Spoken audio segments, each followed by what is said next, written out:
We're starting to see a trend of high positive pressure in cases heavily focused on intake fans, but this goes against the last 50 years of cooling electronics. That is, negative pressure with a focus on exhaust. Howdy guys, Ponchato here, and today we'll be taking an in-depth look at the CMT520 Plus from FSP, and also doing some empirical testing of positive air pressure cooling versus negative. The CMT520 Plus has a cooling layout very common to modern case design with 3 fans up front and 1 in the back, so it's a good benchmark for comparing airflow pressure styles. My guess is that negative pressure will be somewhere between a little and a lot cooler than positive pressure, but we'll find out for sure with the benchmarks later in the video. First, let's talk a bit about the case. The CMT520 Plus is one of FSP's latest cases and runs right along the edge between mid-tower and full tower. It's almost 500 millimeters long, 215 wide, 510 millimeters tall, and a very sturdy 8.5 kilograms. In American, that's 19.5 inches long, 8.5 wide, just over 20 tall, and almost 19 pounds. It can fit motherboards up to extended ATX and has 8 expansion slots, all of them replaceable with a screw rather than the bend and snap style. On the bottom you have the easy access power supply filter, which can be removed for cleaning without tipping the case, and 4 feet with foam pads. The foam on the feet offer a moderate level of grip and will help isolate your case from the desk, which should help prevent any annoying resonance. In terms of materials and build quality, the case is mostly steel save for 2 tempered glass panels, 1 on the side and 1 in front. The front tempered glass is built into a plastic front panel, which is actually kind of flimsy. It's also not terrifically easy to remove, which is a bit of a letdown given the CMT520's price of $130 US.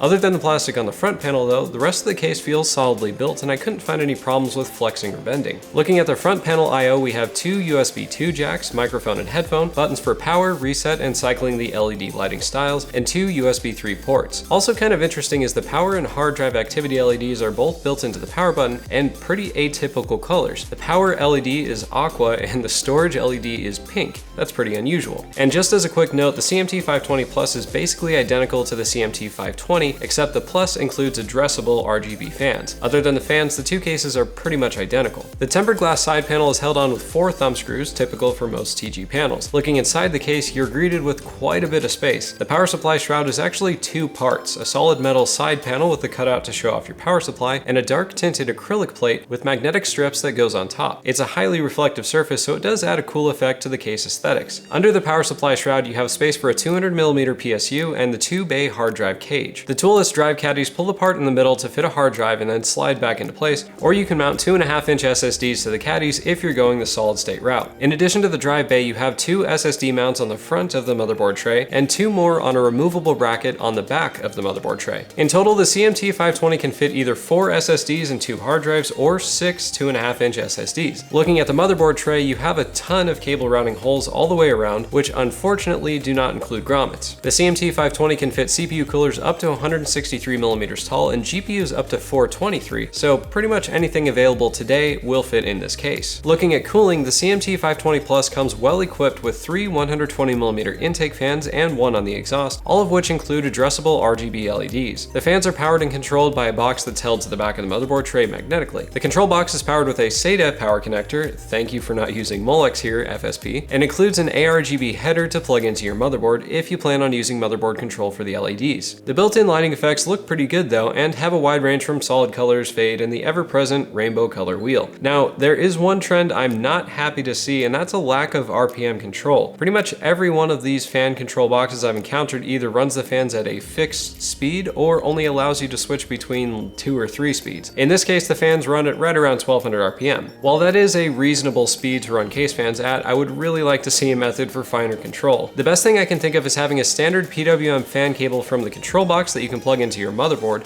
and then control all the fan speeds from your motherboard just like you can the LEDs. That would be awesome. Someone please do that. Speed control aside, the CMT520 does allow for ample air intake at the front with vents along both sides and an offset to the tempered glass. The front intake is completely unfiltered, which is something to keep in mind, especially if you have pets. If you keep your PC off the floor and don't have pets though, front intake filters aren't all too important in my opinion. In terms of total fan capacity, the CMT520 can fit 3 120 or 140mm fans in front, 3 120 or 2 140 fans on top, and 1 120 fan in the back. And for those of you going the water cooling route, the CMT520 may be exactly what you need. It can fit two 360mm radiators, one in front and one on top. That's a lot of cooling. The top vents are covered with a magnetic dust filter and have two mounting rails side by side. I should add here, unlike front intake filters, top filters are useful because they prevent dust from settling in your computer. Given how huge this case is, the build process is very easy. It comes with standoffs pre-installed for an ATX motherboard, so you'll need to move a few if you're building with a micro ATX mobile like I am. After that, the rear I/O shield pops into the back panel and you screw the motherboard down on the standoffs. Just make sure they're all lined up correctly before you crank down on any of them. The PCIe expansion covers are held in place with a sliding bracket, itself held with a thumb screw. Once that's up, you undo the screws holding the covers in place and they come right out. The graphics card drops into the motherboard, you put the sliding bracket back down and secure it in place with the screws. Now here's one thing I really do like. FSP uses a bracket to mount the power supply. What that means is instead of trying to wiggle your power supply through the opening in the shroud and then trying to plug in modular cables in whatever cramped space is left, you instead mount the power supply to a bracket, then slide it in, cables and all, from the back. Yes, you have 4 more screws to deal with in this setup, but the difference in ease of installation is night and day, especially in smaller cases. Anyway, with everything installed and the cables cleaned up a bit, this case looks very nice. The CMT520 has a ton of cable tie points on the back of the motherboard tray, but I do have a few complaints. First, there aren't any toward the front of the case, which is where most of the front panel cables end up getting shoved. Second, every single cable tie point is vertical. If you're just using zip ties or twist ties, that doesn't really matter, but if you follow the patrician's path and use Velcro loops, having a mix of vertical and horizontal tie points allows for easier and cleaner cable routing. Now these downsides are entirely eclipsed by the huge amount of space you have available. Space behind the motherboard tray is over an inch deep, front to back, top to bottom. And if you won't be using the hard drive cage, you can remove the caddies and have that entire volume to shove cables as well. Overall, cable management in this case is easy and adaptable. So there's everything about this case, but now let's address that question at the beginning. Positive pressure versus negative pressure. First, if you haven't heard those terms before, positive pressure simply means you have more fans on intake than on exhaust. Pressure in the case is positive or at a higher pressure than the surrounding air. Negative pressure is the opposite. More fans on exhaust, so pressure inside the case is negative or less than ambient. For many decades, almost every single electronic device with active cooling has used negative pressure. Whether a pre-built computer or a cable box or a TV, almost all of them ever produced have had mostly or only exhaust fans, not intake fans. The general idea was that it was a more reliable way of getting hot air away from components inside a cramped enclosure rather than trying to push it out from the front. Back to the CMT520, with everything stock, it has notably positive pressure. 3 fans on intake and only 1 on exhaust. The negative pressure setup we're testing is with all 4 fans on exhaust, and I did that by moving the 3 front fans to the top panel. My test bench is a GTX 1063GB, a Ryzen 5 2400G cooled by a Cryorig H7 Quad Lumi, and a Seasonic Prime AirTouch 850 power supply. First, we'll look at noise from the case fans alone. Somewhat unsurprisingly, the CMT520's fans aren't the loudest I've tested because they run at 1200 RPM. But the good news is that once you include the fans on the CPU and GPU, case fans actually end up being only a small portion of the noise. Interestingly here, with the 3 intake fans moved to the top, the noise level dropped by 1 decibel. That's not a massive decrease, but it is a curiosity. Now here are the noise levels with a complete build. Idle noise levels in the CMT520 are dominated by the case fans, which is why it's not that much quieter than load, but the load noise levels are very similar to other cases I've tested. And the gap between the stock cooling layout and top exhaust disappears in this situation, only a 0.1 decibel difference, which is well within the margin of error. But now let's look at CPU temperatures. With the stock positive pressure layout, the CPU actually ran over 2 degrees cooler than with all fans on exhaust. Idle temperatures are also very low relative to cases with adjustable fan speed because there's no way to slow down the fans at idle. And finally, we'll look at GPU temperatures. This is where the differences really appear. The graphics card vents a majority of its air out the back, so it's less dependent on the case fans at idle. But under load, there's a fairly big gap between positive and negative pressure. In the negative pressure layout with 3 fans exhausting at the top of the case, the GPU ran almost 4 degrees warmer than with the stock layout, and in fact, the stock layout had the lowest GPU delta of any case I've tested so far. Gotta say, that's not what I expected.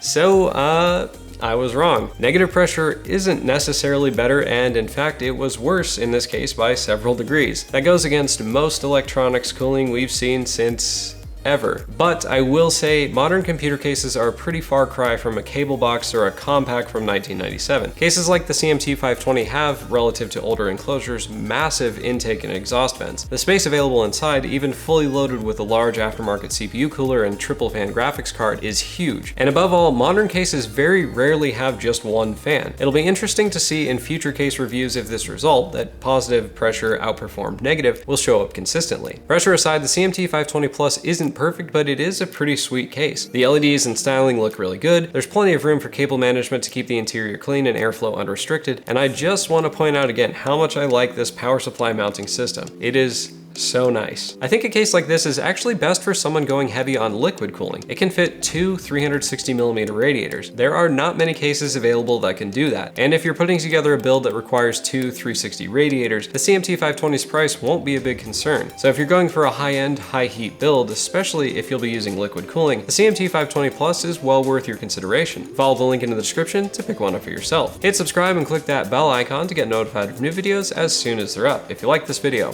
hit the like button. If you want to see more, hit subscribe, and I want to hear from you. Is your PC set up with positive or negative pressure? Let me know in the comments below. Thanks for watching. I hope I helped, and I'll see you in the next video. You know, I really should try out open loop cooling. I've never done that before, but then I think about bending the pipes and checking for leaks and dealing with the coolant and all of that stuff, and I'm just like, I don't want to do it anymore. I'm fine with air cooling for now, but it might be cool.